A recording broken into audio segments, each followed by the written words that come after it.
Bonjour à tous, je suis Franck Marchex, fondateur de Confidence de Coach et je suis très heureux de vous accueillir aujourd'hui pour cette nouvelle capsule vidéo dans laquelle je vais partager avec vous une astuce que beaucoup de coachs souhaiteraient connaître parce que la question qui m'a été posée c'est « Franck, comment faire pour se faire connaître rapidement en tant que jeune coach ?» Voilà, c'était la question qui m'a été posée dernièrement par une personne qui vient de finir une formation en coaching, et notamment en coaching life, pour devenir coach de vie, ce qu'on appelle coaching life.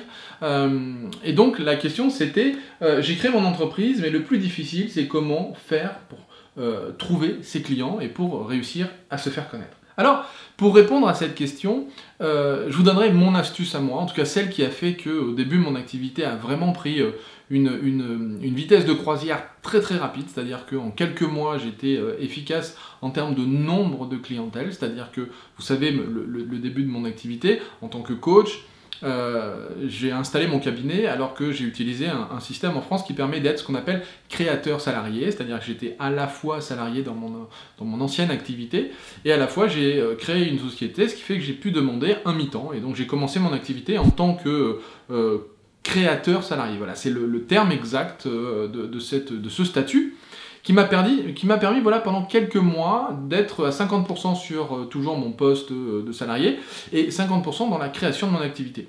Je vous le cache pas, ça a été relativement confortable puisque j'avais à la fois mon salaire et mon ancien job qui quelque part me cadrait dans mes activités, dans ce que j'avais besoin de faire, etc. Et à la fois j'avais 50% de mon temps qui était pleinement ouvert pour développer mon activité. Et en fait, très rapidement, c'est-à-dire que en un an, enfin même moins d'un an, mais j'ai dû attendre la fin de cette première année pour me demander est-ce que je reconduis encore une année ou est-ce que j'arrête, et du coup je n'ai pas reconduit, j'ai démissionné, j'ai quitté mon activité salariée pour me lancer pleinement dans mon job de coach, où j'ai installé mon cabinet. Et en fait, ce qui était intéressant, c'est que vraiment en quelques mois, j'ai vu que avec cette astuce-là, j'ai pu avoir très rapidement une clientèle qui à la fois devenait fidèle et à la fois parlait de moi autour d'elle. Et ce qui était intéressant, je vous l'ai déjà dit, c'est que au-delà même d'avoir des clients qui sont satisfaits de votre travail, ce qui est la clé même d'un bon bouche à oreille, c'est le fait que quelqu'un qui n'a peut-être jamais jamais travaillé avec vous, peut parler de vous. C'est-à-dire que, et c'est assez étonnant, mais des gens qui ne vous ont jamais vu ou qui n'ont jamais travaillé avec vous, ou vous n'avez pas eu la chance de les aider dans une problématique professionnelle ou personnelle, vont quand même dire du bien de vous parce qu'ils ont eu la chance de vous voir, de vous rencontrer ou de vous entendre parler, et évidemment, le plus possible avec passion de ce que vous faites, de pourquoi vous le faites, et de ce que vous proposez et à qui vous le proposez. Si cette personne entend ça, vous allez vous rendre compte que dans son réseau, il y a de grandes chances qu'il y ait un certain nombre de personnes qui correspondent à la cible de votre coaching. Soit un coaching professionnel, soit un coaching de vie, comme le jeune homme qui m'a posé la question.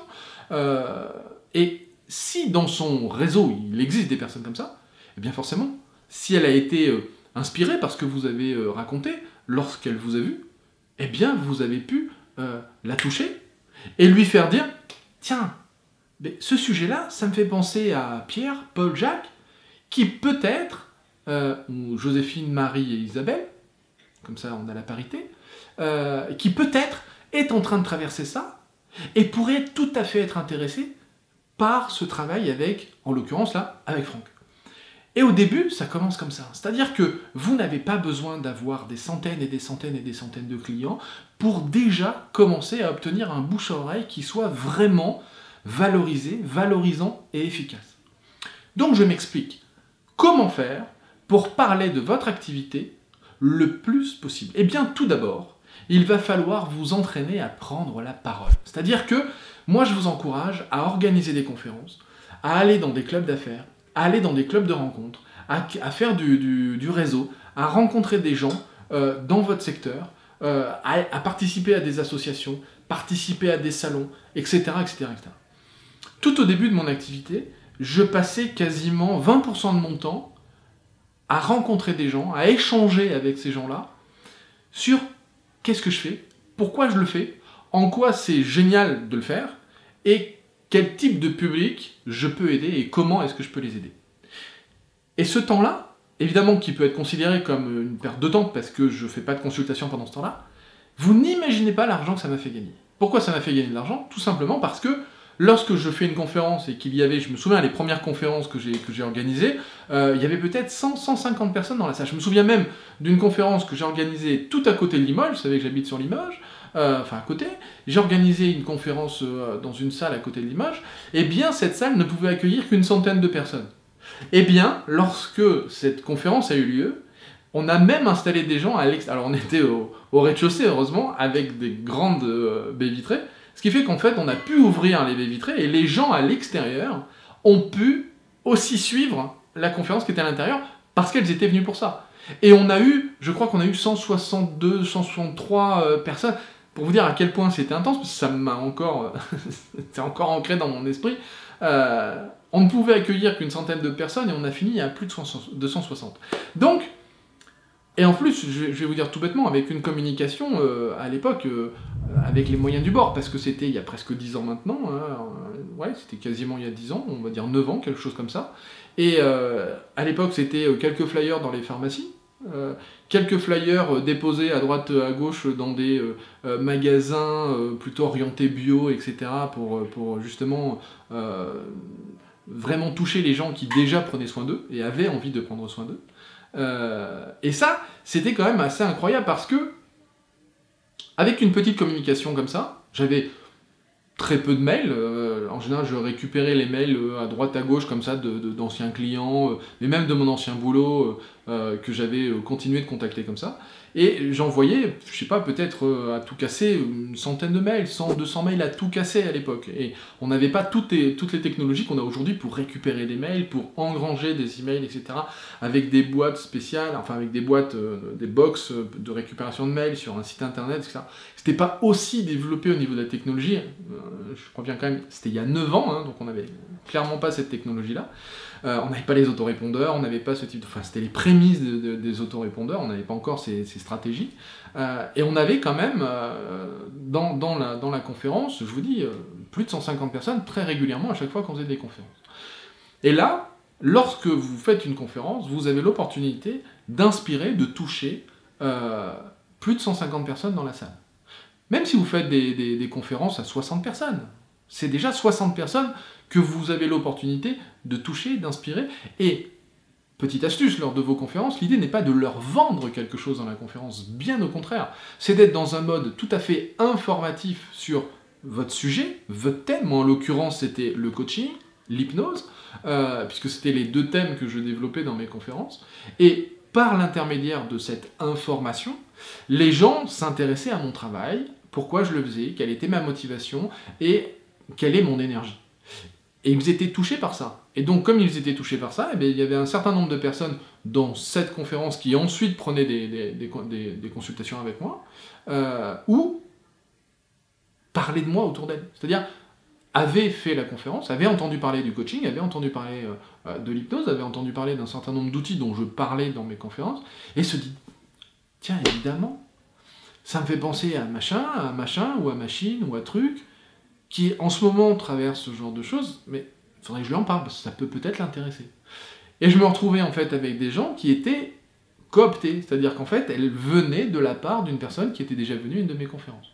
Et ce qui était amusant et intéressant, c'était de me rendre compte que quelquefois, quelqu'un qui était venu à une conférence 2 ans ou 3 ans auparavant, eh bien, il avait fallu un temps de maturation, peut-être de 2 ou 3 ans, avant qu'elle se décide soit elle-même à venir, soit peut-être à parler de moi, ou à force de parler de moi, eh bien une personne se décidait à venir peut-être 2 ans ou 3 ans après.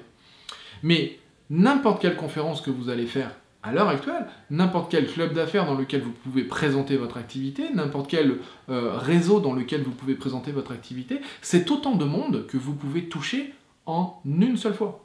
C'est-à-dire plutôt que d'imaginer du face-à-face, du one-to-one, une personne avec une personne, ou si vous rencontrez, je ne sais pas, 2-3 personnes comme ça à droite à gauche, ou parce que vous sortez et que vous allez discuter comme ça avec des amis qui vont vous présenter d'autres personnes que vous ne connaissez pas, vous allez peut-être rencontrer en même temps peut-être 4 ou 5 personnes.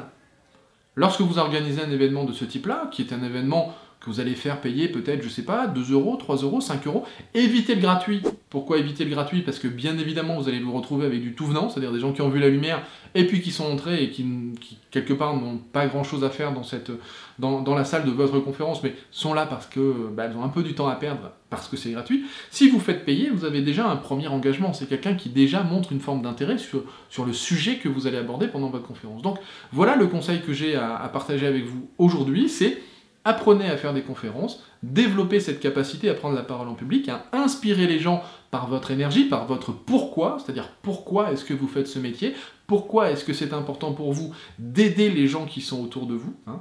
Et ça, c'est quelque chose que vraiment, je vous encourage à développer au plus haut point aujourd'hui, pour en tout cas développer votre business et vraiment lui permettre de prendre une ascension. Mais voilà, c'est quelque chose d'exponentiel, ça va à toute allure, ça va à une vitesse incroyable, à une vitesse folle. Petite astuce que je peux rajouter dans cette astuce, dans ce truc-là, de faire une conférence, c'est si vous ne vous sentez pas suffisamment bon vous-même pour prendre la parole, pensez à vous associer avec quelqu'un. Nous, au début, on s'amusait beaucoup avec un ancien collègue, moi, on s'amusait à partager nos conférences. C'est-à-dire qu'on intervenait tous les deux sur scène. Il était dans une autre ville de France, donc moi je faisais des conférences chez lui, lui faisait des conférences chez moi, et en fait on s'amusait comme ça, ce qui est en fait très motivant, parce que en fait on s'entraîne l'un l'autre, c'est-à-dire que je prends la parole, il prend la parole, etc. Et on s'amuse l'un l'autre à se faire des feedbacks, à revenir. Et ça c'est quelque chose qui est très intéressant pour démarrer des conférences. D'abord ça évite de s'ennuyer, puisque vous allez travailler avec un ami, et ensuite vous allez vraiment développer cette capacité à prendre la parole, et à inspirer les gens qui sont en face de vous dans cette salle, pour vraiment leur montrer le bon chemin, afin de trouver, si possible, votre solution, ou en tout cas leur donner à l'esprit le fait qu'ils peuvent travailler sur eux, ils peuvent trouver des solutions qui sont soit la vôtre, soit une autre, parce que ça c'est important d'ouvrir, de ne pas les enfermer dans uniquement votre solution, donc ne leur vendez rien, montrez-leur plutôt que c'est une bonne idée de prendre soin de soi, avec votre technique ou avec une autre, mais en tout cas que c'est une bonne idée de prendre soin de soi-même, et de s'intéresser à son bien-être et à son développement personnel. Voilà. Bon, j'espère que cette petite astuce vous aidera, que vous passerez à l'action pour organiser vos propres conférences, et vous faire connaître sur votre secteur, sur votre réseau à vous, autour de chez vous en local, pour ensuite, bien évidemment, si vous le souhaitez, développer, comme je le fais par l'intermédiaire de ces vidéos, au niveau évidemment national, puis international. En tout cas, moi, pour l'instant, dans toute la communauté francophone, c'est quelque chose qui me permet de grossir de plus en plus par rapport à mon activité. Mais ça peut être dans une deuxième étape. Déjà, si vous travaillez dans du local, vous allez voir que faire des conférences, vous faire connaître de cette manière-là, est une excellente solution. Pour finir, je vous dirais surtout, je vous en supplie, ne vous dirigez pas immédiatement vers des clubs d'affaires où il y a d'autres coachs, parce que vous allez aussi vous rencontrer entre coachs, et malheureusement, vous allez aussi rencontrer dans ces groupes-là beaucoup de ce qu'on appelle des coachs fauchés, c'est-à-dire des coachs qui cherchent des clients, et le problème c'est que ces coachs qui cherchent des clients sont eux aussi dans des clubs d'affaires, et en fait les clubs d'affaires finissent par tourner autour des coachs qui cherchent des clients. Donc, évitez ça, intéressez-vous au club d'affaires dans lequel vous allez pour savoir qui est présent dans ce club d'affaires, qui est disponible dans ce club d'affaires. S'il y a trop de coachs, s'il y a beaucoup de coachs dans ce club d'affaires, c'est que très probablement chacun d'entre eux est à la recherche de clients. Donc oubliez, passez à un autre club d'affaires, et croyez-moi, sur votre ville, il y a des chances qu'il y ait suffisamment de clubs d'affaires pour tout le monde. Donc voilà, naviguez et allez rencontrer plein d'autres personnes, mais ne rentrez pas dans cette zone de confort d'aller dans un club d'affaires où il y a déjà plein d'autres coachs qui sont à la recherche de clients, sinon il va y avoir une interaction entre vous et c'est un petit peu dommage. Voilà. Et pour conclure, je vous souhaite de prendre soin de vous, de prendre soin des autres et de faire en sorte de changer le monde, de changer votre monde. Partagez la vidéo tout autour de vous sur les réseaux sociaux et en attendant, bien évidemment, je vous dis à la semaine prochaine pour une nouvelle capsule. Ciao!